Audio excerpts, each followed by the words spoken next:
Greetings to my select viewers on my 99th video of my YouTube channel Writer Sandanam Speaks. Today is Vinayagar Chaturthi, the birthday of wisdom imparting God. When I started speaking to you some 15 months back, I would have never thought in my wildest dream that I would be hitting one shot of 100 today. Accepting my inherited voice and the acquired partial wisdom, born out of my 75 years of experience, I never knew anything of the nitty-gritty of the latest technological development and wonder like the YouTube channel, as I belong to the yesteryears of pen and paper. But by constant prodding and help of my Krishnagiri friend Krishna Jayant, this YouTube channel has come into being. He says he owes his gratitude to me for translating the book U.G.Krishnamurti Life into Tamil, because he says it has transformed his life on reading it.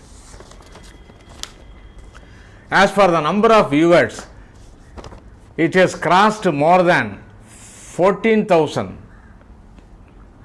viewers throughout the world, to my great astonishment, also crossing more than 200 subscribers. I always continue to speak both in my mother tongue Tamil as well as the international mother tongue English, despite my defects in accent and expression, seeking the indulgence of viewers all the time. Considering the limited interest of the people in the genuine spirituality, I am grateful to their support. With my grounding in Tamil wisdom, I try to share this spiritual wisdom with the genuine seekers of truth, though sometimes I am wearing the phenomenal mask. In this respect, I follow my favorite English author Dr. Samuel Johnson, who remarked, "Knowledge and wealth unspent is useless." Now I am going to read out today's 99th script. The caption reads, "Anandamayi Ma is a genuine article. Swan's Song by U.G. Krishnamurti." Today's talk of mine is about one of the few female sages that the spiritual country India has recently produced. Her name is Anandamayi Ma, meaning bliss permitted mother. Born in 1896 at Kiara, the village of Tripura district of then Bengal.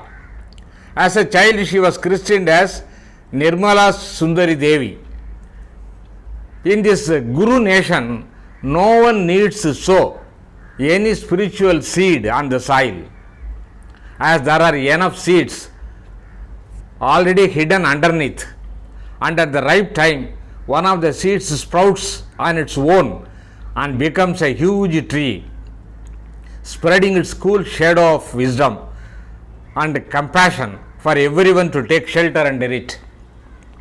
Sorry, I qualified Anandamayi Ma as a female sage. In fact, sagehood has no sexuality. One hallmark of sagehood is absence of movement of thought in them, which makes the sex difference. Though some of the viewers would have heard the name Anandamayi Ma of yesteryears, some very interesting anecdotes and facts may not be known to them. Since India is a land of sages right from Upanishadic days, their hierarchy continues till today, and I am sure will do so in future. The only difficulty for a seeker is to sort out the truth as to who is a genuine one and who is a pretender. To use U.G. Krishnamurti's phrase, the market gurus. U.G. Krishnamurti, who is a master scolder of these spiritual fakes, did not fail to find a genuine one. One such rare sage is this Anandamayi Ma. When U.G. stumbled upon his natural state, otherwise his state of enlightenment, at Seinen Valley, Switzerland in 1967, in his 49th age, after his serious search for moksha, he gave interviews on his new discovery to his friends, who recorded them and subsequently brought out in book form as well as in videos now available in YouTube channels. In one of the books, Biology of Enlightenment by Professor Mukunda Rao, the author compares the natural state of U.G. to Jesus, Buddha, and surprisingly Anandamayi Ma. It was actually a surprise to find her name in that list. But in a different book, No More Questions, The Final Travels of U.G. Krishnamurti, the author Louis Braille, who was an associate of U.G. in his last years, quotes U.G. on his deathbed dictating his swan song about Anandamayi Ma. The quotation runs like this. I read it out from the book. Anandamayi Ma stopped having her periods when she was 21. After whatever had happened to her, she was a nice lady. She was a genuine article.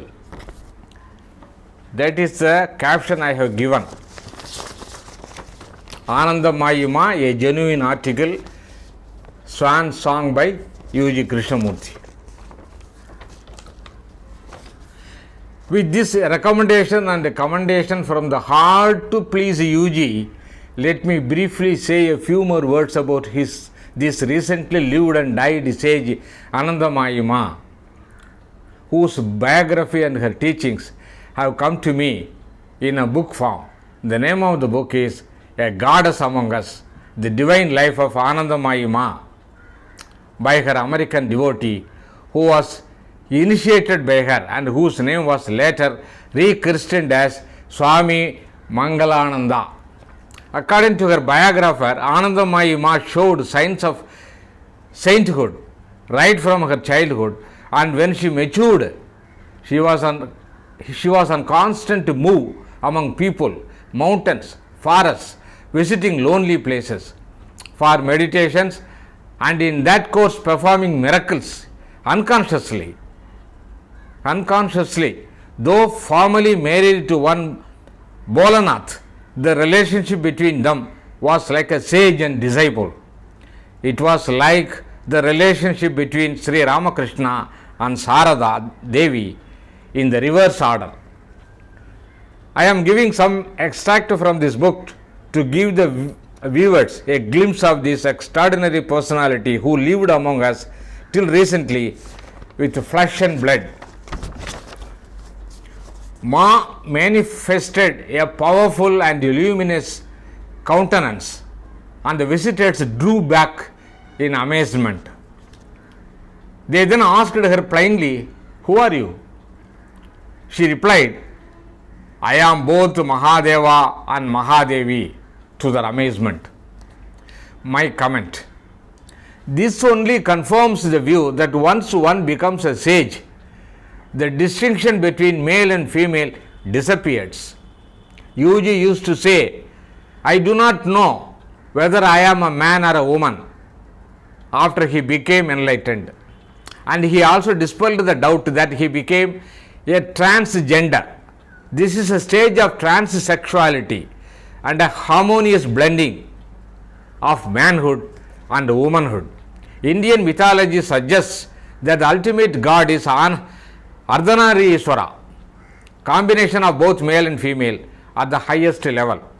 In Tamil holy book Thiruvasakam, there is a line like this: Pede oruval Tirimeni onrallan, meaning Shiva keeps his consort on his left side. On her husband Bolanath's untimely death, Anandamayi Ma did not show any visible grief. On questioned, she said, "How can I grieve? I can see clearly where the soul is, where it has gone. Close relatives who tried unsuccessfully to manage the influx of people and allow Ma to rest for some time asked her if the constant push of the crowd bothered her. She replied, "Are you annoyed if your own hand touches your leg or another part of your body? To me, there is only one, and all are his manifestation. You and I are one, and the space between us is also myself." On another occasion, she said, "Time and space are non-existent for Ma. Your sorrow, your pain, your agony is indeed my sorrow. This body understands everything." The first sentence echoes Einstein's theory of relativity, and the second one echoes that of U.G., who said, "Your intellect is no match to the innate intelligence of the body." There is an interesting passage in the book where there is a touching scene between the political sannyasi Mahatma Gandhi and the spiritual sannyasin Ma, and I read out the passage. Upon entering his room, that is Mahatma Gandhi's room, Ma cried out, "Father, your crazy daughter has come to visit you." Gandhiji received her with open arms and sat holding her hand, and together they conversed happily for a long time. He requested her to stay with him longer, but Ma only responded with laughter and quick-witted humor. At one point during the conversation, Ma spoke gravely to Gandhiji and told him, "I shall come and take you at the appropriate time." Upon leaving, she scolded Ma and said, that is Gandhi, "You have come like a dacoit to steal my heart." Ma laughingly replied, I shall steal everything belonging to you, shall I?" To which Mahatma replied softly, "Such theft is a rare fortune." Later, to one of his assistants, she sent the message, "Tell Mahatma Ji to be prepared. After all, the time for going home is drawing near."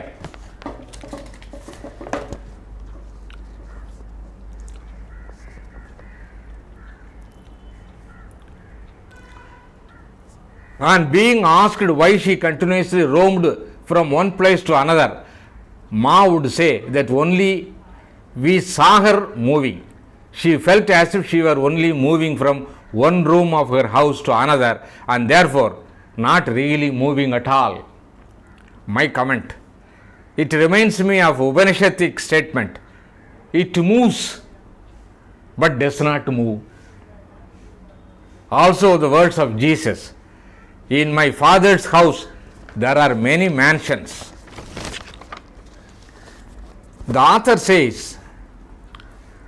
of this book, A Goddess Among Us, says, Ma spoke of no new way, nor did she have special message. Perhaps she echoed the words of Jesus, "My life is my message." On one occasion, on boarding a taxi and being asked by the driver as to the destination, Ma replied, "To your house." The pleasantly shocked driver took her to his home, where his father was on the deathbed. Ma distributed sweets to the patient, who later on completely recovered. Many such miracles and incidents are named in her biography. On another occasion, she, accompanied by Muslim devotees, reached the tomb of a Muslim saint and performed the service of namaz in faultless Arabic. Though she was not formally taught Sanskrit mantras, she recited them with impeccable accent, to the amazement of the Sanskrit scholars. When her end came before passing in 1982, she did not take medicine and people complained about her negligence. Her reply was, "There is no illness here, only a friction between the manifest and the unmanifest. So the unmanifest, which is the Upanishadic and other holy books describe as God, manifests itself fully in human form once in a blue moon, as in the case of Anandamayi. Nobody knows who would be the next manifest sage and what would be their exact impact on humanity. I could only repeat the Katha Upanishadic words: whomsoever it chooses, to him it happens.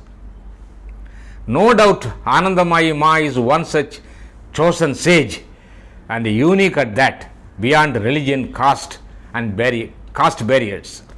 And in the authentic words of U.G. Krishnamurti, Anandamayi Ma is a genuine article. Thank you.